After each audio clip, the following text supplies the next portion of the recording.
د پی ټ آی لپاره ډېر د خوشحالۍ خبر دی ځکه چې د 9 مې چې کوم مقدمات ول د بانی پی ټ آی عمران خان چې کوم دی په هغې کې 12 مقدمات کې د هغه ضمانت منظور شوی دی. بل طرف ته د شاه محمود قریشي چې دی 13 مقدمات کې هم ضمانت منظور شوی دی. په شیخ رشید چې کوم مقدمات ول د هغه هم ضمانت منظور شوی دی. د پی ټ آی لپاره ډېر د خوشحالۍ خبر دی.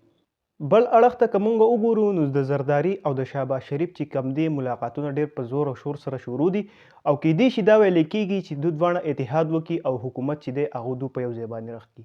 که مونږ راشو په قومي اسمبلی په نشستونو باندې نظر واچو نو الیکشن کمیشن چې دی د قومي اسمبلی په 265 نشستونو کې د 252 نشستونو چې دی اعلان کړی دی چې په هغې کې د یو تاریخ رخ شوی دی چې آزاد کم امیدوار چې ول هغه د ټول نه سیوا چې دي سیټونو باندې په نشستونو باندې هغو برتري حاصله کړې ده چې په دې کې که مونږ وګورو نو انډیپینډنټ مطلب آزاد امیدوار چې کم دي هغو 100 نشستونو باندې کامیابي حاصله کړې ده.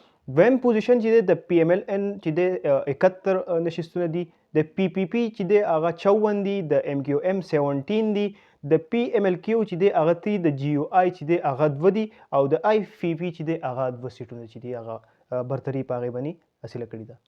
بل طرف ته د پنجاب کې که مونږ رزلټ وګورو نو 295 حلقو چې دی هغه رزلټ اعلان شوی دی چې په هغې کې اولنی پوزیشن چې دی د پاکستان مسلم لیگ نون چې دی 138 نشستو باندې هغو برتري حاصله کړې ده. انډیپینډنټ چې کوم دی هغه دلته په دویم پوزیشن باندې 136، پی پی پی چې دی هغه 10 سیټونه اخیستي دي، پی ایم ال کیو چې دی هغه 8 دي، آی پی پی چې دی هغه 1 دی، پی ایم ال زد چې دی هغه 1 دی او ټي ال پی چې دی هغه 1 دی.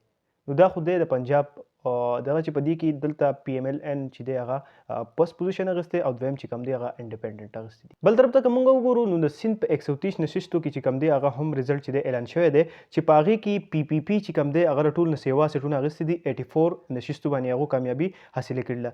دویم چې دی دلته ایم کیو ایم چې کوم دی هغو 28 سیټونو باندې برتري حاصله کړې ده. انډیپینډنټ چې دی دلته په 3rd پوزیشن باندې او 14 سیټو باندې مطلب هغه کامیابي حاصله کړې ده.